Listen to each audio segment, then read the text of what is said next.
This is God's Quality Control 10.3. Here, I continue my thoughts on the many bizarre disconnects that occur among those who profess to follow Jesus.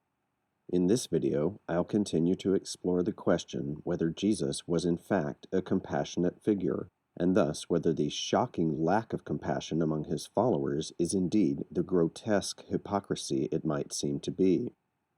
I made a mistake in my previous video in not making it clear exactly which Jesus I was talking about. It seems to me that there are three primary flavors of Jesus. First, the Savior, the Jesus who emerges from an acceptance of the entire gospel account, complete with supernatural mission and supernatural powers. Second, the merely human Jesus, fictional or not, surrounded by tales of his compassionate miracles. People who like this Jesus see these fictional stories as inspiring metaphor. Third, the Jesus whose story is stripped of all hints of the supernatural. People who like this Jesus find inspiration in a carefully selected subset of his words while rejecting most of the story as legendary.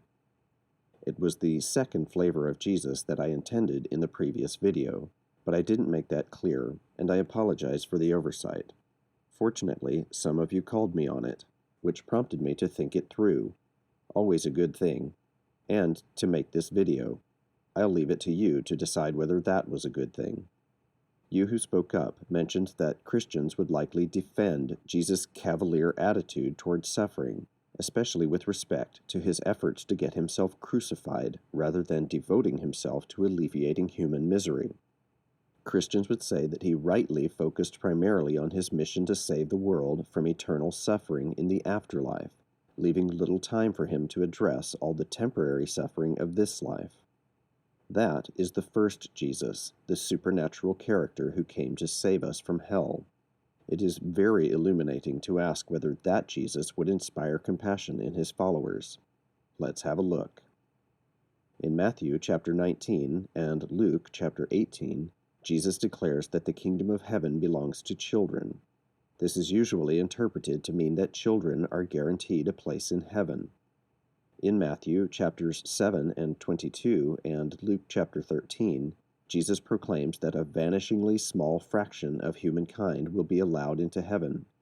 In other words, the vast majority of humans who live beyond childhood will burn in hell.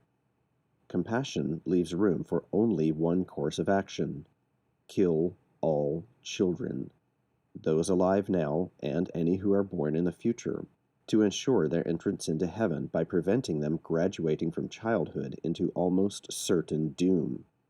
Compassion demands a determined effort to drive humans to extinction as quickly as possible, to minimize the number of people in hell. The deafening silence from Jesus on this matter is a far worse failure of compassion than any of the trifling complaints I could ever make against the other flavors of Jesus. As an aside, a similarly unfathomable failure of compassion occurs among those who expect to go to heaven. They imagine for themselves eternal bliss and ecstasy, knowing full well that the overwhelming majority of their fellow humans, even many of their own loved ones, are in torment every second of every day without reprieve, ever.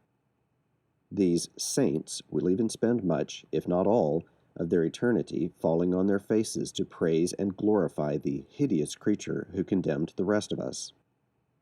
But is hell really all that bad? Almost everyone watching this video has spoken to Christians who, having no stomach for fire torture, piously intone that hell is just a place of separation from God. But even minor discomfort extended into eternity is a horror beyond imagination. Substituting separation from God for being burned with fire changes nothing relative to the question of whether Jesus truly cared about suffering. The Savior Jesus of the Gospels is an unspeakable monster.